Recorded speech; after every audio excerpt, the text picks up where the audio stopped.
I was off guard. I'm talking about boobs and boys, more specifically how male desire was an impetus for broad development in the 20th century.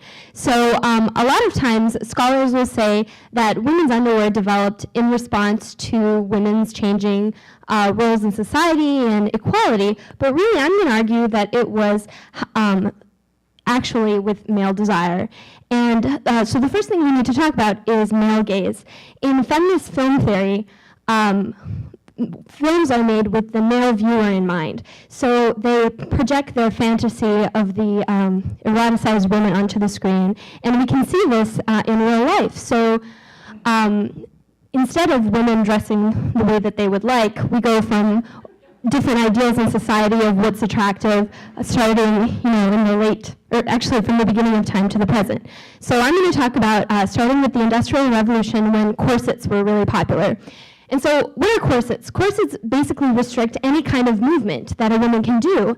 And what's the point? The point is that men who make a lot of money want a woman who can sit at home and do nothing. And that's a sign of their pecuniary strength. And so this is what was attractive in the late 1800s. They were long metallic rods. They caused the hypersexualization of women's bodies. You think this is what women wanted to wear? No. Then, at the turn of the century, the brassiere was invented, and there was a big economic boom, especially with the Roaring '20s. What happened is that really skinny, flat-chested forms became popular since anybody can make money and eat a lot of food in a time of economic boom, so it's the skinny people who become desirable during a time of plenty. And so an example of that is Greta Garbo, who had the flat chest and elongated body. Then we come to the 30s and the Great Depression.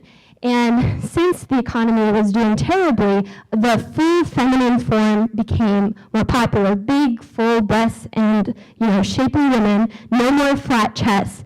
And so a few really good examples from that time are Mae West and Jean Harlow, really, buxom beauties.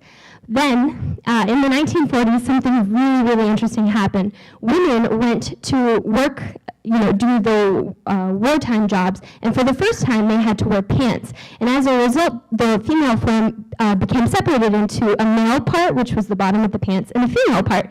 And so to kind of emphasize the feminine, the breasts became even more hypersexualized, pushed out. There was a term called outlift, which was invented by Maidenform. So this is a perfect example of that would be the pinups from the 40s. In the 1950s, all the women had to go back home and live this idyllic suburban lifestyle where they didn't have any rights anymore, or they didn't feel like they did.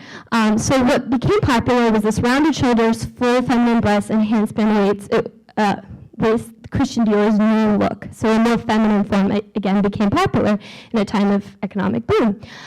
So here's more examples. That outlift became more and more prevalent. Women's breasts became more and more emphasized. That was the 50s. Now, in the 60s, women went out on the streets to demand their equality. And although bra burning was actually an urban legend, they did see the bra as a symbol of restrictive patriarchy. So how did the male desire change in that area? What happened was that what became popular was a thin, flat-chested, twiggy-like body. Basically, men were infantilizing women, in that way rejecting their calls for equality.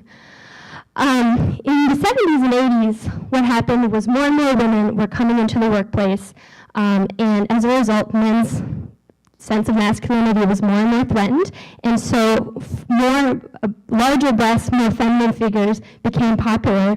Here are some more examples. Up until a curious thing happened in the 80s when Victoria's Secret came out, and so we look at these images, and are they really meant for the female viewer? No. So what Victoria's Secret does is it basically erases the secret of the male gaze. Of male desire, because male desire becomes something that's pornographic, but every day around us on buses, as kids we get used to it. So this is the ultimate expression of male desire that's unmasked. So that's it. I actually wrote an academic paper about this when I was in college, so if you'd like to read more facts and figures, get it. Feel free to send me an email. Thank you.